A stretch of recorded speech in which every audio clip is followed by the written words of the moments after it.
everyone, and welcome. As usual, I'm DJ Salix, aka Digital Magic, here from Team Lone Wolf with yet another immersive railroading tutorial video.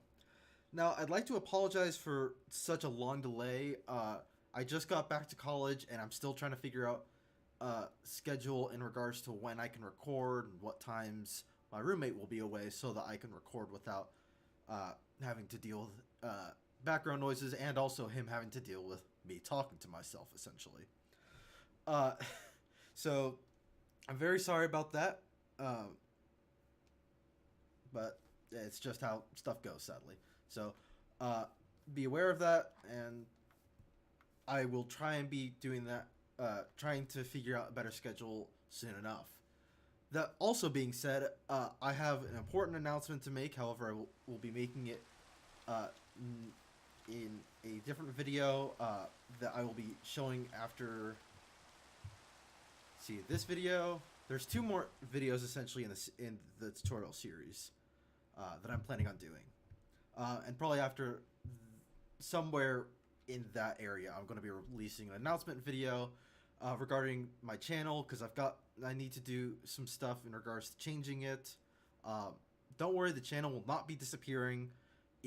However, some stuff will change, so just be aware of that. Some stuff is going to occur, so just be aware of that.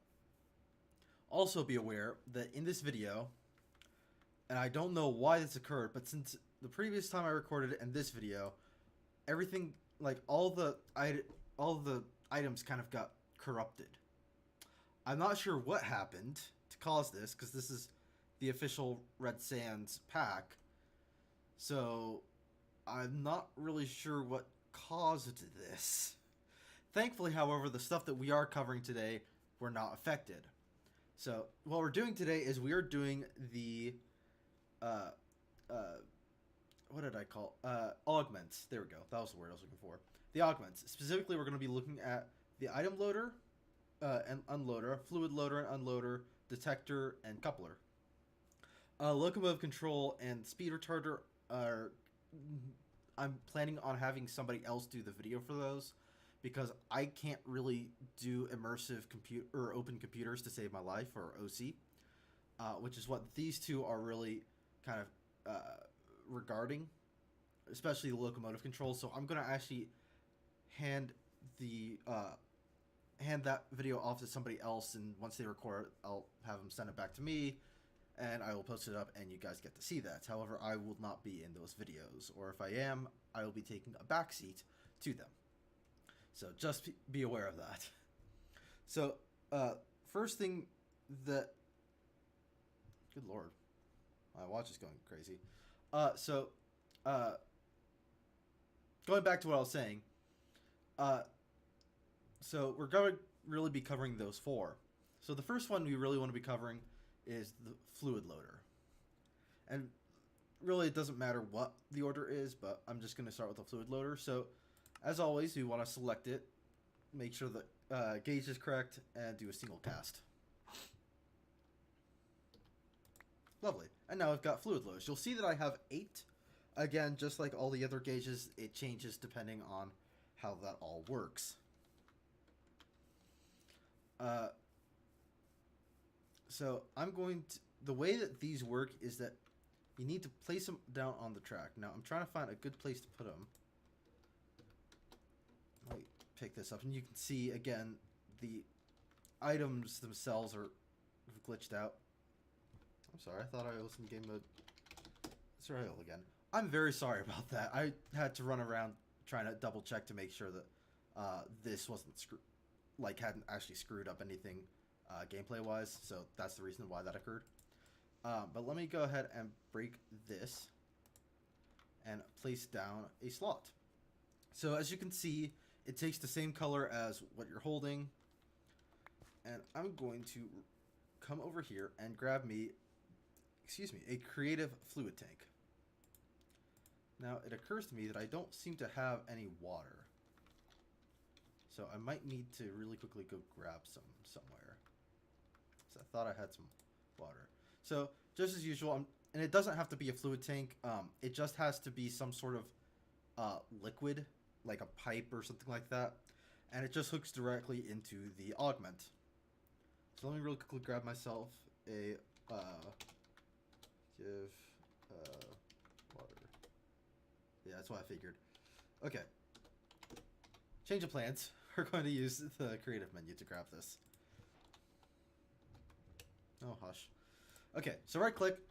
Now we've got water in here, which is good because it means that I've got extra water for later. Awesome. So, oh, I know why. Because this is was the backup before I did the entire thing where I accidentally blew up part of the world from the steam locomotive. Yeah, that would do it. So I'll actually probably need some coal then too. So while we're talking about that, so this is now here. And let me also really quickly go grab a item loader. And again, it's very similar, it's just a slightly different color. They do more or less the same thing.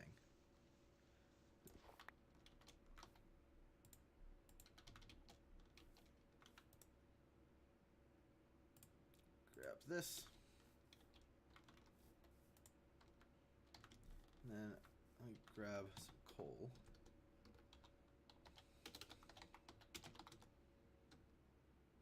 Actually, you know what? No, I've got a better idea. Because this will actually work really well to prove a point later. So there we go. So I guess I'll just be burning wood today. Okay, so put water down, put coal down. Now let me go ahead and put down the tender. There we go. Not sure how I've got a handcart in my inventory, but whatever. So if I right click on this, you'll see that now it's filling up with water and the wood from down here. The fluid loader essentially will do exactly what it sounds like. Same with the item loader. It will detect if there's a car above it if they're not specified beforehand, and I will explain that in just a second. And will attempt to fill them with liquid or the solid, depending on if they can handle that. So, for example, it won't try and put liquid into a boxcar, and it won't try and put a solid into a tank car. Pretty obvious. So, go ahead, make sure that's filling. Awesome. Let me go ahead and actually grab some of these. Start fueling this up. Cool. You notice that I've got sound turned like way down. That was mostly just because, again, there was an update and I lost my previous sound settings. So sorry about that. Anyways, so this is now set up to be like that. That's all great and dandy, but that doesn't really help me if I want to try, like, say, transport materials back and forth. Because I'll just try and fill this with, say, sticks that I actually want to transport. Well, let me grab myself a couple chests. Grab myself this. And now, if I come over, let's say, over to here, we're going to talk about something that I mentioned just a few seconds ago, which is that, and I don't remember if you can. Yes, you can. So I'm going to go ahead and put in, say, acacia, because that will also try and feed into the tender, because it's also a burnable. Now I'm going to put down the item loader, grab the boxcar that's, again, broken, and I'm sorry about that. I'm going to right-click on the augment. Now, you'll see down at the bottom it says set augment to act only upon the 3000 series boxcar. That means that when I roll over this, it will only act if it's the 3000 series boxcar. It will not act if it's a tender. It won't act if it's a steam locomotive. It will only act on that specific type of rolling stock. Real quickly set it today. Awesome. So now, if I can get this down, there we go. I think the steam locomotive is ready. Nope, not quite. Well, that gives me enough time to go grab a second object, which is the item unloader. Now, the item unloader does almost the exact same thing that you think it does. It's the exact opposite of the item loader. Again, you can specify what type of rolling stock you want it to unload for. You can see it's slightly darker green. And this is the same, acts the same way as the item unload, the fluid unloader does too. So.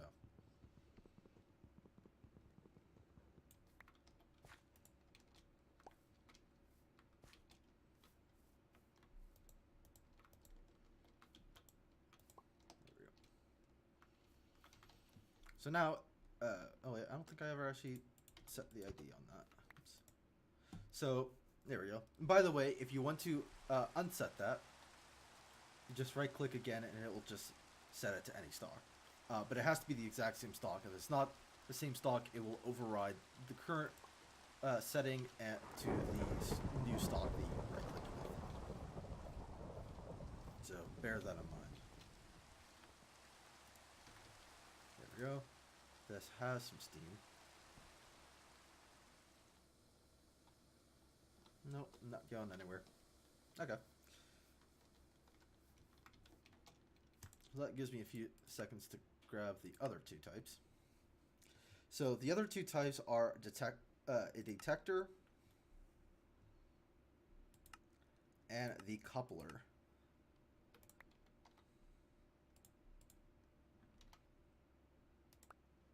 Now, the detector and the coupler are exactly what they sound like for all intents and purposes. The detector will detect rolling stock. Again, you can set it to act only on a certain type of stock or rolling stock, and it will output a redstone signal. Now, if I remember correctly,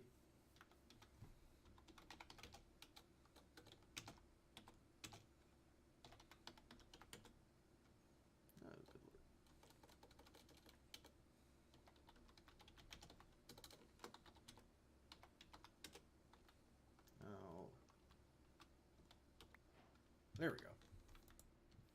Now, if you right-click with this, you'll see that I can swap between a couple of different things, such as computer, detecting stock, detect speed, detect number of passengers, cargo percentage full, liquid percentage full. So, by cycling through this, you can change what exactly it is detecting. Now, computer has to do with open computer, so I won't really cover that in today's episode.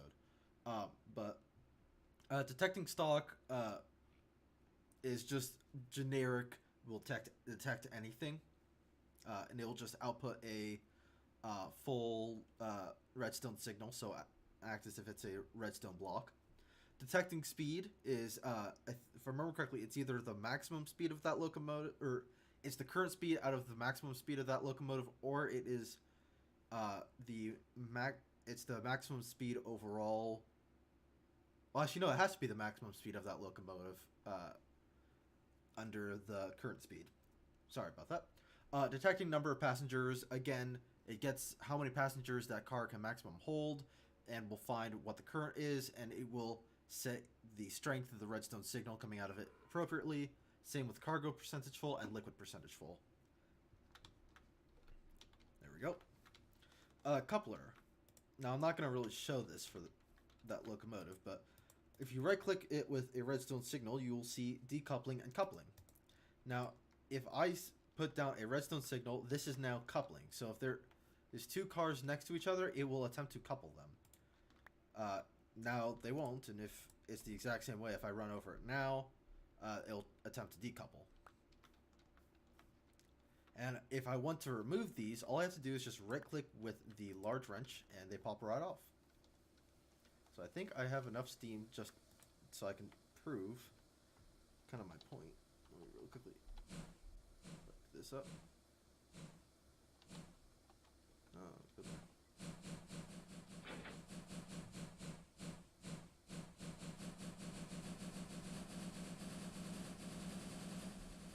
ghost cars. Ooh, that's weird. So, let me real quickly hold. So this was empty as you saw earlier, and it's now full of the oak wood. If we continue on our little journey.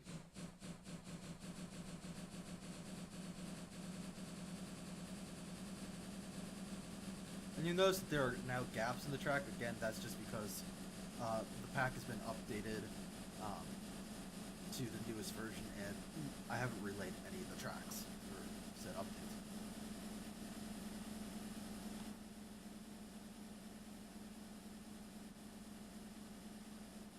Now I'm gonna pass over the augment, but I will not stop for the augment, just to show off something real quickly.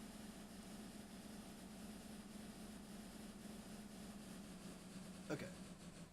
Now if I stop, as you saw, we pass over with both the locomotive, the tender, and also the boxcar. And if we run over here, in this chest, it's only oak wood. So that just goes to show that it does, in fact, fill only specifically with the specific type that it's trying to identify. And again, it refilled itself since we went right over here. I